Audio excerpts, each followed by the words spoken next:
क्या बहुत ही फेवर में जाएगा आप जो कर रहे हैं सरकार के, या आपको लगता है ये बहुत ही बुद्धिमत्ता होगी कि आगे भी बातों को कंटिन्यू रखा जाए, डायलॉग को ओपन रखा जाए? देखिए, भारत सरकार किसान और कृषि दोनों के हितों के प्रति पूरी तरह प्रतिबद्ध हैं। प्रधानमंत्री नरेंद्र मोदी जी के नेतृत्व में विगत 6 वर्षों में किसान की आमदनी बढ़ाने के लिए, खेती को नई तकनीक से जोड़ने के लिए, उत्पादकता बढ़ाने के लिए, सूक्ष्म सिंचाई लागू करने के लिए अनेक प्रकार की योजनाएं और प्रयत्न किए गए हैं। उनका लाभ किसानों को मिल रहा है। एमएसपी को 1.5 गुना करने का काम भी प्रधानमंत्री नरेंद्र मोदी जी के नेतृत्व में ही इस देश में संपन्न हुआ और आगे किसानी के क्षेत्र में आमूलचूल परिवर्तन आवे और किसान जिन कानूनी बंधनों में बंधा हुआ है वह मुक्त हो सके, किसान को उसके उत्पादन का वाजिब दाम मिल सके, किसान महंगी फसलों की ओर आकर्षित हो सके, वैश्विक मानकों के अनुसार खेती कर सके। इसलिए जहां कानून बनाने की आवश्यकता थी वहां कानून भी बनाए गए, जहां कानून में बदलाव की आवश्यकता थी वहां कानून में बदलाव भी किए गए। इसके पीछे भारत सरकार की और प्रधानमंत्री जी की बहुत साफ नीयत है। लेकिन मुझे दुख है कि कुछ किसान संगठन हैं जिसमें विशेष रूप से पंजाब के लोग ज़्यादा हैं, उन लोगों को इन कानूनों पर ऐतराज़ भी है और हमने उस ऐतराज़ का सम्मान करते हुए लोकतांत्रिक पद्धति से किसान संगठनों के साथ लगातार वार्ता भी की है। एक के बाद एक प्रस्ताव भी दिए हैं, लेकिन जब 11 दौर की बातचीत में प्रावधान अनुसार चर्चा नहीं हो पाने के कारण जब रास्ता नहीं निकला तो मैंने सरकार की ओर से किसान यूनियन को कहा कि हम 1.5 साल के लिए कानून के क्रियान्वयन को स्थगित कर देते हैं। सुप्रीम कोर्ट ने यद्यपि कुछ समय के लिए स्थगित किया है तो हम सुप्रीम कोर्ट को ही रिक्वेस्ट करेंगे कि भाई थोड़ा और ज़्यादा समय दे दें और उस बीच में हम लोग बातचीत के माध्यम से कमेटी के द्वारा इसमें से रास्ता निकाल लेते हैं।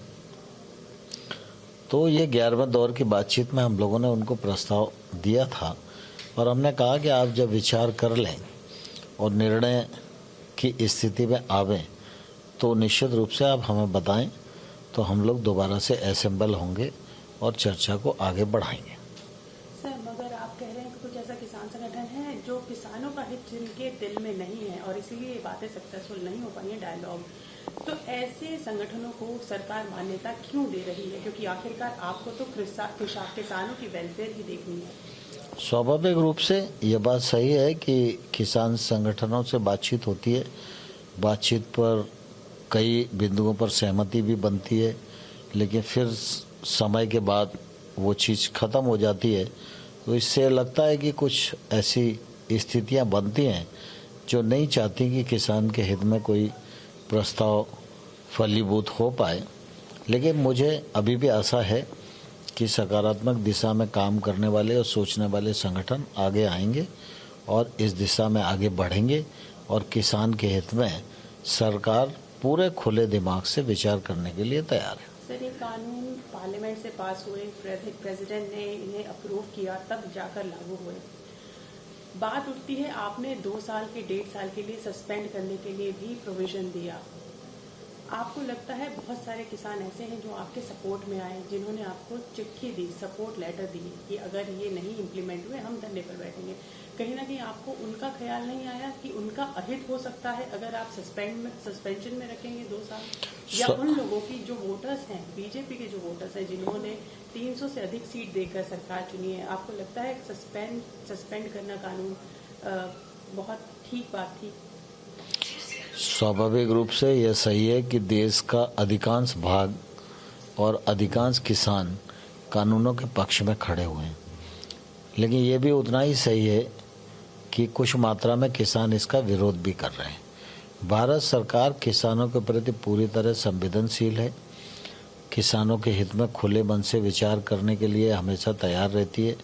प्रधानमंत्री नरेंद्र मोदी जी 2022 तक सब किसानों की आमदनी दोगुनी करने के लिए कार्यक्रम चला रहे हैं।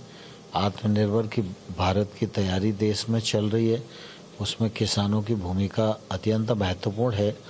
इसलिए सरकार ये सोचती है कि किसी भी एक किसान के मन में किसी भी प्रकार का कोई भ्रम है तो वो भ्रम निकल जाए और ठीक रास्ते पर सारे लोग मिलकर खेती को आगे बढ़ाने की दृष्टि से काम करें।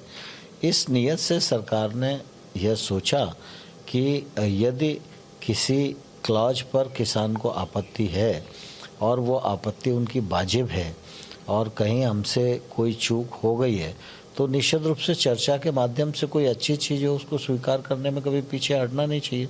इसलिए सरकार ने अपनी तरफ से कदम बढ़ा के ऑफर दिया और मुझे लगता है कि आने वाले कल में रास्ते निकलेंगे और समाधान होगा। तो सरकार विजन बनाकर चलती है अगले 5 साल का, 10 साल का, 15 साल का। आपको लगता है कि जब ये किसान आंदोलन शुरू हुआ इसके लिए भी आपने कुछ तो सोचा होगा कैसे निपटा जाए, कैसे इसको संतुष्ट किया जाए लोगों को, और अगर असफल होती है बातचीत तो उसके लिए क्या किया जाए, इसका भी कुछ विजन है सरकार के पास। और आपने ये भी कहा था कि कुछ बाहरी ताकतें हैं जो नहीं सफल होने दे रही, कौन सी ये ताकतें थी? देखिए, स्वाभाविक रूप से हमारा देश लोकतांत्रिक देश है। इस देश में अभिव्यक्ति की स्वतंत्रता है और आंदोलन करने की भी आज़ादी है। कोई भी वर्ग या व्यक्ति किसी बात से असहमत है तो वो अपना विरोध व्यक्त कर सकता है। इसलिए जब हमने देखा कि कुछ किसान, यद्यपि उनकी संख्या बहुत ज़्यादा नहीं है, अगर वो इस कानून का विरोध कर रहे हैं तो हमको वार्ता के माध्यम से रास्ता निकालना चाहिए और सरकार को अभी भी आशा है कि समाधान होगा। सर, फिर भी ये कह रहे हैं ट्रैक्टर परेड जरूर निकालेंगे, रूट भी निश्चित हो गए हैं कब ट्रैक्टर परेड निकालेंगे। आपने अपील भी की थी कि बहुत सारे दिन हैं, आप कोई एक दिन चुन लीजिएगा, पर 26 जनवरी को ट्रैक्टर परेड निकलेगी किसानों की। मैं समझता हूँ कि कुल मिला के 26 जनवरी हमारा गणतंत्र दिवस है। इस दिन के अलावा किसी और दिन को भी चुना जा सकता था, लेकिन उन्होंने आंदोलन की घोषणा की। अब पुलिस प्रशासन उनसे बातचीत करके शांतिपूर्वक वो आयोजन संपन्न हो जाए और किसी प्रकार की घटना दुर्घटना न हो, ये चिंता किसान यूनियन की भी है, चिंता प्रशासन की, पुलिस की भी है। सर, आज तक विपक्ष आप पर आरोप लगाता आया है कि आप, सरकार बोलती है कभी खालिस्तानी बोलती है जो किसान बैठे हैं। कल कांग्रेस के नेता कुछ जो किस कानून के अगेंस्ट बैठे हुए थे धरने पर, वो सिंघू बॉर्डर गए और उन पर अटैक हो गया।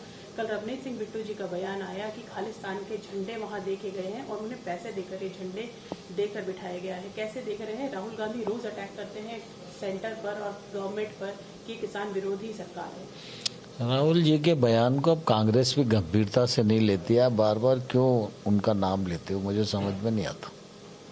सर, बजट सेशन आ रहा है, आक्रामक है ऑपोजिशन, कानून जो कृषि कानून है उन पर जरूर हमलावर स्थिति में लग रहे हैं, वो कैसे निपटेंगे ऑपोजिशन से और क्या बजट सेशन आ रहा है, बजट अच्छा होगा भारत सरकार का।